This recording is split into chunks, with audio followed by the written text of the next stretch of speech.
So today we'll be covering Ohm's law. Ohm's law is one of the most fundamental concepts within all of engineering.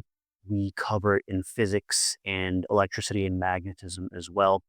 And if you're specifically a beginner learning some of these concepts, it can be difficult to understand, but it's also a fundamental concept that we need to learn such that we have other concepts that we can really build on top of it.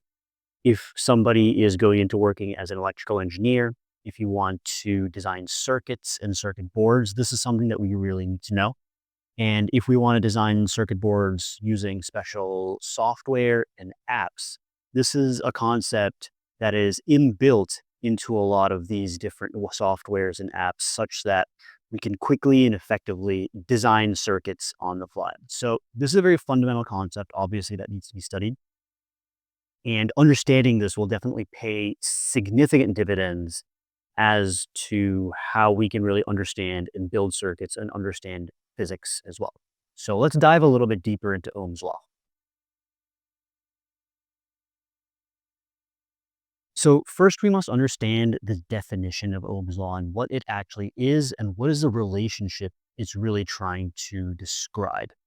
So Ohm's law defines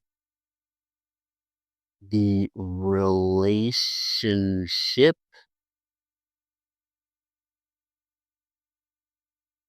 between voltage, we're going to call that V, and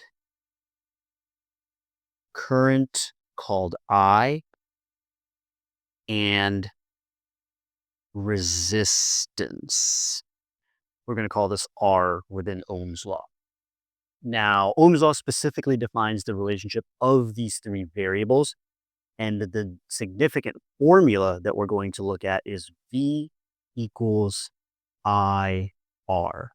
This is our main formula that really defines all of the relationships. And as I mentioned before, the variables that we'll look at, V is going to be equal to the voltage, which we define in volts, the current, which we define as I in amps or amperes, and the resistance of the conductor that we're actually measuring that voltage across. So resistance, which is measured in ohms. Now, both of these are very important qualities that we really need to understand when we design circuits. Um, a reason that we really need to understand this is a lot of times due to safety concerns, a lot of times due to design restrictions that we might have. A lot of these are also material properties, such as resistance and how much current a conductor can really take. So these are some of the constraints that we really need to understand specifically when we design electrical circuits and electrical circuit boards. And Ohm's law is specifically going to dictate a lot of these different aspects, a lot of these material properties. I think a good way to really understand how Ohm's law works is by really studying a pipe, and a pipe full of water specifically. Let's call this pipe analogy. So suppose that we have a pipe of water and the water is flowing through the pipe with a certain amount of pressure. There's a certain amount of water in that pipe, and the pipe also has a specific width. Let's call that width W. So as we know, our voltage, our Ohm's law equation, Ohm's law, is going to be V equals IR. And the current within a conductor is very similar to the current or the water flow in a pipe. If we consider that the voltage is similar to water pressure, how much is the water actually pushing out from the pipe? This is an interesting way to not water pipe. This is water pressure. This is a helpful sort of analogy that we can do. We can also look at water flow, exactly how much water is in that pipe itself. So current, I, is going to be pretty similar to the volume of water. Now, a lot of times this water is measured in cubic meters if it's in a pipe. If you think of it as a waterfall, it's how big and how much actual water is specifically going down into the waterfall. This is a pretty helpful analogy, specifically with respect to the current. And current in a conductor acts very similar to current in a river or current in a pipe as well. And then finally, we have the resistance. Resistance is probably the most straightforward one. Resistance is going to be exactly how much width of the pipe it is. So suppose the pipe is extremely thin and extremely narrow, the resistance is going to be very high. So this is going to be similar to the width. And if the resistance goes up, we can assume that the width of the pipe goes down, which means that the voltage or the current is also going to go up with respect to that as well. So these are the three different relationships that we always have to keep in mind. And it's helpful to really consider pipe and the water that goes through a pipe as very similar to how current flows within a circuit and through a conductor. Another nice thing that we can look at is an examples. Ohm's law examples really vary from extremely difficult to extremely easy, just as a lot of different things can do. Let's look at a couple examples here such that we have an understanding of how we can really use Ohm's law. So let's look at example 1 here. The battery of 9 volts is and a resistor of 3 ohms is in a circuit. We have to calculate the current in the circuit specifically. So obviously with a lot of these things, we have to let's draw an image of the circuit. So we have a battery right here, which is going to be 9 volt. We have a resistor here of 3 ohms. And then once we complete the circuit, we will have the current flow. And this is the current that we specifically need to find. So this is a pretty simple circuit. Circuits often get pretty hairy with different voltage sources and current sources, as well as several different resistor combinations that we can have. But we have a pretty simple series circuit here that we have to look at. So again, let's do step one, write Ohm's law. As we mentioned before, Ohm's law is going to be equal to V equals IR, where V is the voltage, I is the current through the resistor, and R is the actual resistance itself. What do we have here in this case? We have the voltage in the circuit, and we have the resistance of the circuit, which is 3 ohms. Therefore, we need to solve for I. So in this case, step number 2, solve for I. We divide both sides by R, means that I is equal to V over R. This is going to be the equation that we're going to end up plugging our numbers into. So step number 3, plug in values.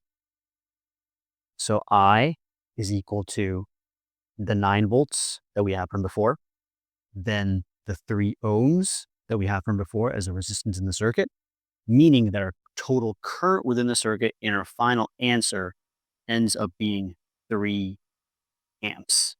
Now, 3 amps is typically a very large amount of current. If you have 3 amps within a circuit, normally this would be some sort of high voltage or high current situation. But since this is just for explaining purposes, we'll keep this 3 amps. The 3 amps is the correct answer in this case. Let's look at example number 2. If we change the above resistance to 9 ohms, now what is the current in the circuit? Again, step 1, write Ohm's law. That is V equals IR.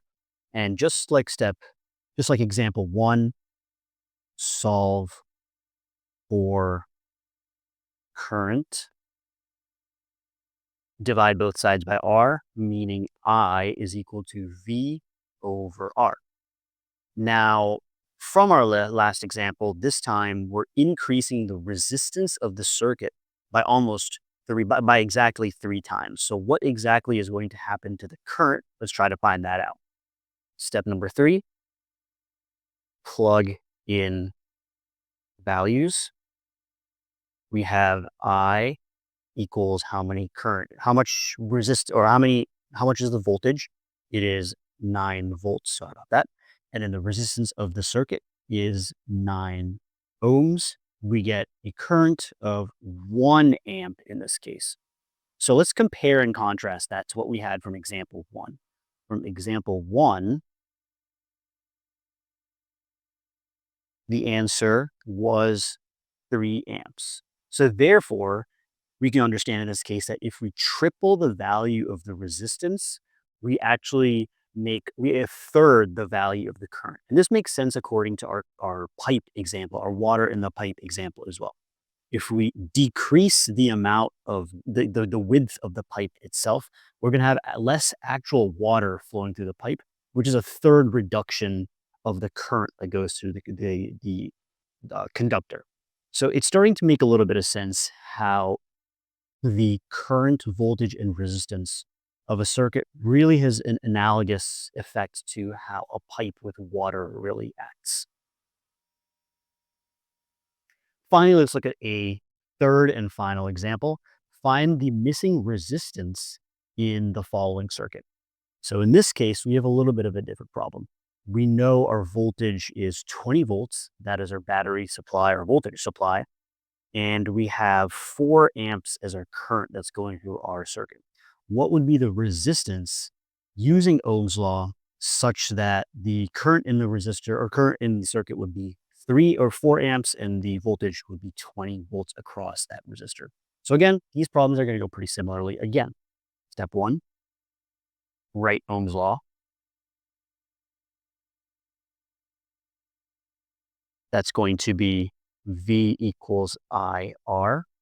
Step 2, we're solving for the resistance in this case. So solve for resistance. This time we have to divide both sides by R. So R is equal to V over I.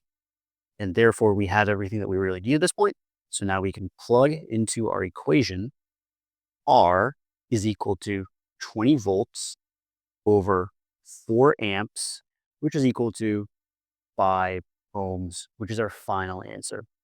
Therefore, what we know from this example is that if we put a 5 ohm resistance in this simple circuit with a 20 volt battery, this current that flows through that entire circuit is going to be equal to 4 amp. So we can understand how one variable, whether we change it or substitute it with another thing, we can change the entire dynamics of how the circuit really works. So let's wrap it up, or let's wrap up our little quick session on Ohm's law. What do we know about Ohm's law? Ohm's law requires 3 specific things. We have voltage, V, in volts. We have current, I, in amps. And then the resistance, R, in ohms. Putting this all together, our Ohm's law is V equals IR, as one of the most fundamental laws in all of electrical engineering and physics E&M. So I hope I've provided you guys with a little bit more understanding of how Ohm's law works, a few of the examples, and how Ohm's law really is analogous to water flowing through a pipe. If you have more questions, please feel free to reach out to voltagelearning.com, and don't forget to like, comment, and subscribe. Until next time, I'll see you guys later.